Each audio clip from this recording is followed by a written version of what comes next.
anak-anakku. Sebelumnya Assalamualaikum warahmatullahi wabarakatuh.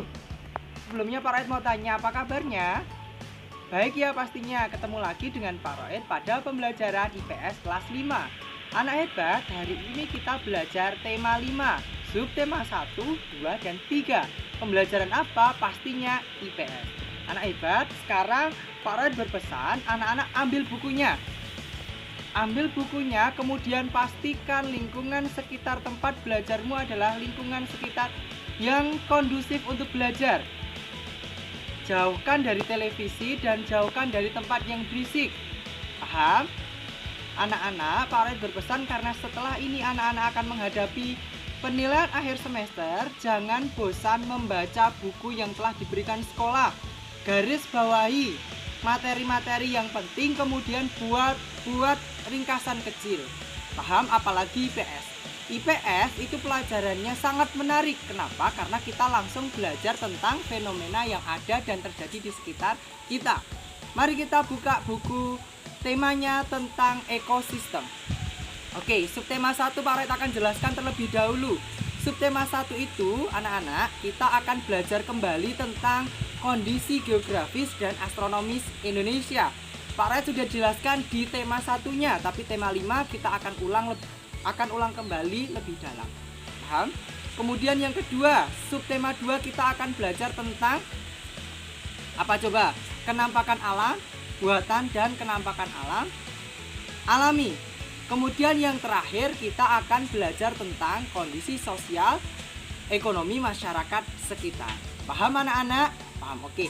Mari kita lanjutkan pembahasannya. Subtema 1, 2, 3, tema 5 pembelajaran IPS. Baik anak-anak sekalian, sekarang waktunya kita belajar IPS tema 5 tentang karakteristik geografis Indonesia.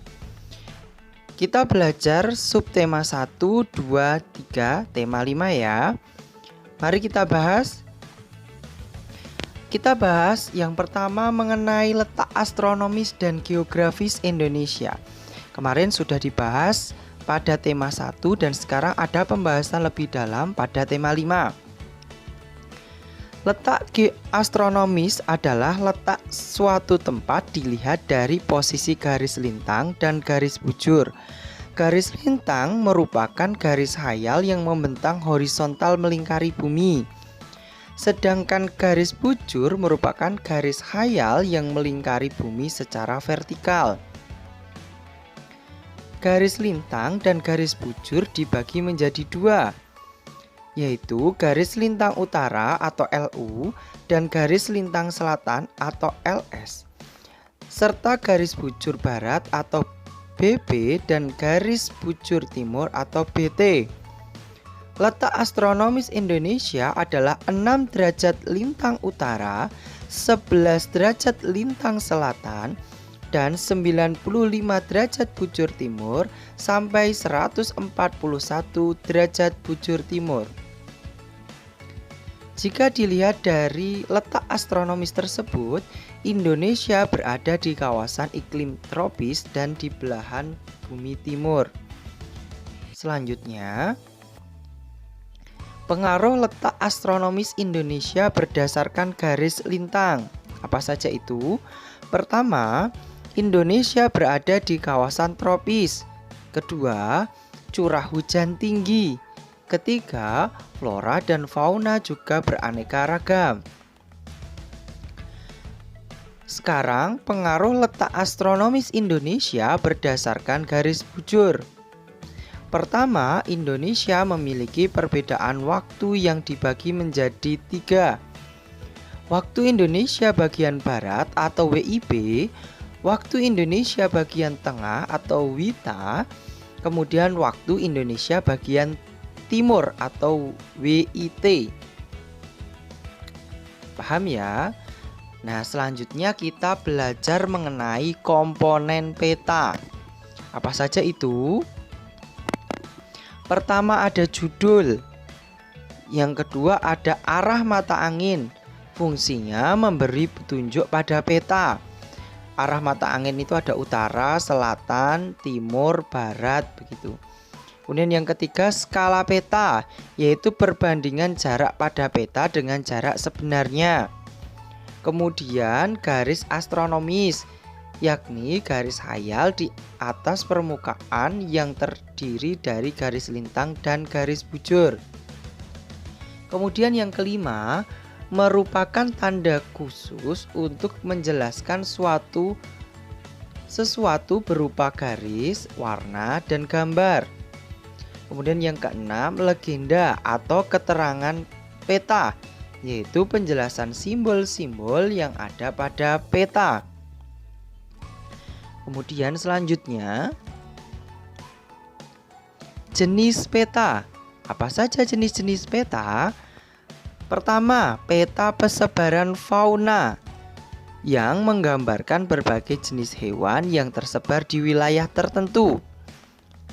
Kemudian peta persebaran flora yang menggambarkan berbagai jenis tumbuhan yang tersebar di wilayah tertentu.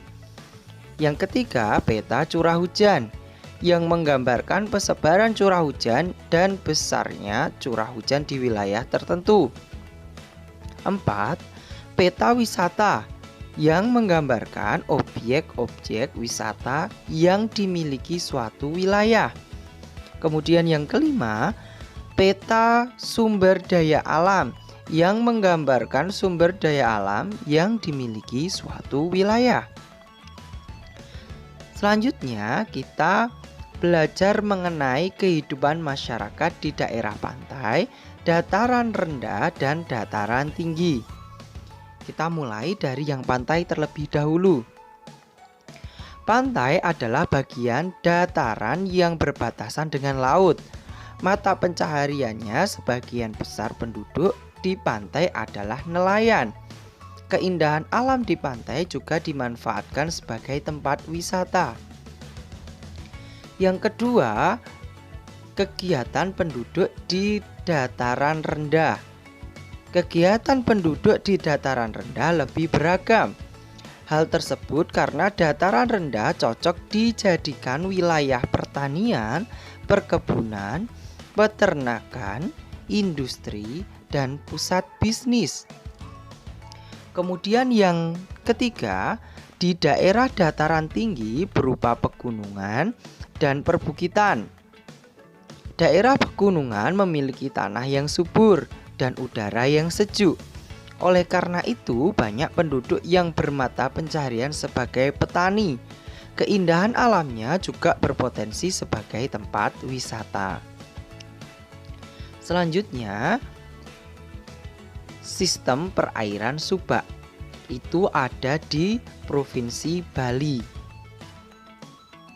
Pak Roy jelaskan ya. Subak merupakan salah satu sistem kemasyarakatan adat Bali yang khusus mengatur perairan sawah atau irigasi. Satu kelompok Subak biasanya memiliki sumber mata air. Para anggota kelompok Subak biasanya menggunakan sistem gotong royong dan saling membantu dengan cara meminjam air, bukan piutang. Kemudian yang ketiga, latar belakang terbentuknya organisasi Subak karena lingkungan topografinya yang curam. Paham? Oke, kalau paham kita lanjutkan. Kalau tadi kita belajar tentang Subak, kita belajar tentang Gunung Bromo sekarang. Gunung Bromo merupakan bagian dari Taman Nasional Bromo Tengger Semeru. Gunung ini terletak pada ketinggian 2392 meter di atas permukaan laut. Gunung Bromo memiliki tanah yang subur. Berbagai jenis tanaman ditanam di daerah tersebut, seperti kentang, wortel, kembang kol, dan daun bawang. Panoramanya yang indah membuat banyak wisatawan yang berkunjung. Kemudian sekarang kita belajar mengenai letak geografis Indonesia terhadap kehidupan sosial budaya masyarakat. Pak Roy jelaskan 3 dulu, nanti kita lanjutkan yang 2. Pertama, Indonesia merupakan salah satu negara yang terdiri dari ribuan pulau. Pulau utama di Indonesia antara lain Jawa, Sumatera, Kalimantan, Sulawesi, dan Papua, ada 5. Wilayah Indonesia didominasi lautan dengan perbandingan 4:1. Kemudian yang kedua, wilayah kepulauan dipisahkan oleh selat dan laut, merupakan satu kesatuan yang tidak dapat dipisahkan lagi. Kondisi tersebut melahirkan keanekaragaman suku, bahasa, agama, dan kebudayaan yang ada di Indonesia. Kemudian yang ketiga, berdasarkan letak geografisnya, Indonesia termasuk dalam kawasan regional Asia Tenggara yang sangat strategis. Letak Indonesia diapit oleh 2 samudra dan 2 benua. Mari kita belajar yang nomor 4 dan nomor 5. Yang nomor 4, Indonesia terletak di persimpangan jalur yang ramai sejak zaman dahulu. Hal ini membawa berbagai pengaruh bagi bangsa Indonesia dalam berbagai bidang sosial, budaya terutamanya. Bangsa Spanyol, Portugis, Inggris, Belanda, Timur Tengah, Cina, dan India masing-masing membawa adat, kebiasaan, agama, dan bahasanya masing-masing. Akibat pergaulan bangsa Indonesia dengan bangsa-bangsa tersebut terjadilah proses alkulturasi. Kemarin kita telah belajar apa itu alkulturasi, yaitu penggabungan budaya. Alkulturasi budaya antara berbagai bangsa dengan budaya pergaulan dengan berbagai bangsa juga mempengaruhi keragaman agama yang dianut oleh masyarakat Indonesia. Bagaimana anak-anak, sudah paham? Kita hari ini sudah belajar tema 5, subtema 1, 2, dan 3. Oke anak-anak sekalian, bagaimana pembelajaran kita hari ini? Pembelajaran IPS tema 5. Itu adalah pembelajaran IPS terakhir semester ini. Paham? Pembelajaran IPS semester ini ditutup oleh tema 5, subtema 1, 2, dan 3 Pak Roed sudah jelaskan. Paham? Pak Roed harap anak-anak dapat memahami. Kuncinya belajar IPS itu mudah. Diulang lagi materi yang telah sampaikan oleh Pak Roed.